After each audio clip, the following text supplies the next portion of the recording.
জয় রাধা গোবিন্দের জয়।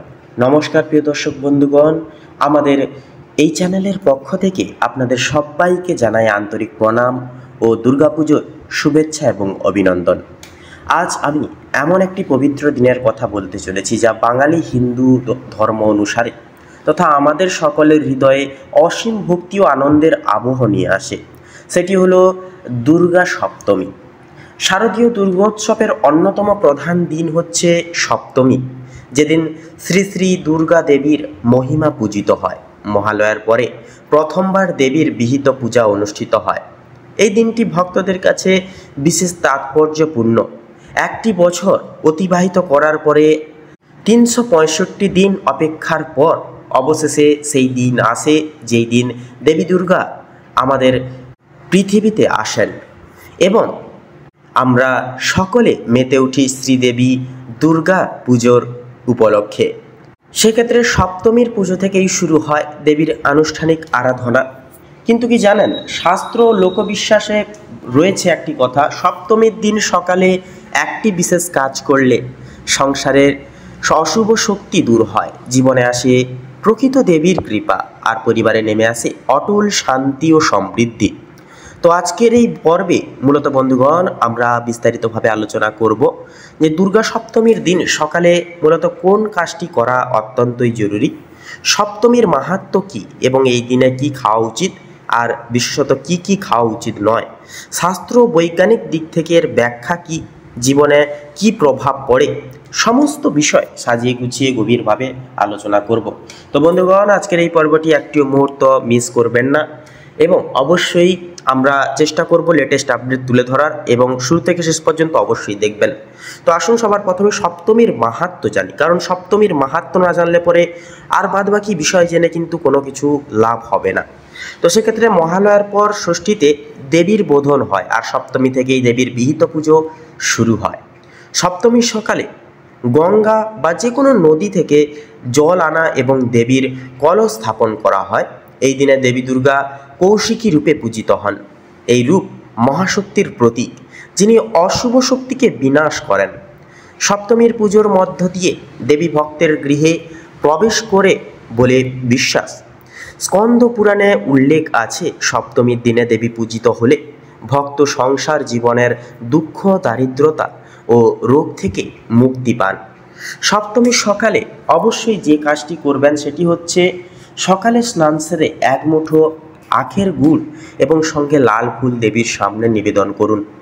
আখের গুড় দেবীর প্রিয় নৈবেদ্য হিসেবে ধরা হয়। এটি মিষ্টি, সমৃদ্ধি ও সৌভাগ্যের প্রতীক। লাল ফুল শক্তি, প্রেম ও ভক্তির প্রতীক। শাস্ত্র মতে সপ্তমীর সকালে দেবীকে গুড় ও লাল ফুল নিবেদন করলে সংসারে অশান্তি দূর হয়, দীর্ঘদিনের জমে থাকা পাপ বিন্যস্ত হয় এবং পূর্বপুরুষদের শান্তি তথা মঙ্গল কামনা হয়। জীবনে ফিরে আসে অশেষ শান্তি এ সৌভাগ্য। জীবনে নতুন সম্ভাবনার দ্বার উন্মুক্ত হয় এবং পরিবারের উপর দেবীর চিরস্থায়ী কৃপা বজায় থাকে এই মাত্র দুটি কাজ করলে। এর আধ্যাত্মিক ব্যাখ্যা অনেক রয়েছে। প্রথমত বলি গুড়ের ব্যাখ্যা। মিষ্টি খাবার মানে মিষ্টি সম্পর্ক, দেবীর সামনে নিবেদন মানে সংসারে সৌভাগ্য বৃদ্ধি। লাল ফুল, লাল রং দেবীর শক্তির প্রধান প্রতীক। ভক্ত যখন এটি নিবেদন করে দেবীর কাছে তখন দেবীকে শক্তি আহ্বান জানান। সকালের সময় সূর্যোদয়ের সময় করার যে কোনো পূজা দ্রুত ফল দেয়, কারণ তখন প্রকৃতির শক্তি সক্রিয় থাকে। বৈজ্ঞানিক ব্যাখ্যা অনেক রয়েছে এক্ষেত্রে। আখের গুড় শরীরের জন্য শক্তিদায়ক আর সকালের গন্ধ ভক্তের মস্তিষ্কে ইতিবাচক প্রভাব ফেলে। লাল রং মনের উদ্যম ও আত্মবিশ্বাস দ্বিগুণ হারে বাড়ায়। ভোরবেলা স্নান ও পূজা মনকে সতেজ করে, মানসিক চাপ দূর করে। তো সেক্ষেত্রে বন্ধুরা, এবারে আমরা আলোচনা করব যে সপ্তমীর দিন কি কি খাওয়া উচিত তথা কি কি খাওয়া যেতে পারে। প্রথমত বলি, ফলমূল জাতীয় খাবার খেয়ে, সাবুদানা, চিড়ে এই জাতীয় খাবার খেয়ে কিন্তু দিনটাকে আপনারা কাটাতে পারেন। যেমনটি ধরুন দুধ ও দুধজাত খাবার, ছানা, পনির, ক্ষীর, পাশাপাশি ফল জাতীয় খাবার, আটার রুটি এগুলি কিন্তু খাওয়া যেতে পারে। এইসব সাত্ত্বিক খাবার শরীরকে হালকা শিথিল রাখে, মনে ভক্তি উদিত করে এবং মন একনিষ্ঠভাবে কিন্তু দেবীর প্রতি মগ্ন হয় এবং ভক্তি বাড়ায়। সপ্তমীর দিন কি কি খাওয়া যাবে না? একেবারেই যেগুলি খাওয়া যাবে না সেগুলি হচ্ছে চাল বা ভাতজাত খাবার, এছাড়াও তার পাশাপাশি মাছ, মাংস, ডিম, পেঁয়াজ ও রসুন, পাশাপাশি অ্যালকোহল জাতীয় দ্রব্য, তামাক জাতীয় কোনো পদার্থ যেমন নেশা জাতীয় কোনো দ্রব্য একান্তই কিন্তু এড়িয়ে চলা প্রয়োজন, কারণ দেবীর এতে রুষ্ট হয় এবং সংসারে কলহ, বিবাদ, অশান্তি, ঝামেলা, অর্থ সংকট, দুরবস্থা, রোগ শোক ব্যাধি কিন্তু আমাদের জীবনে আসে।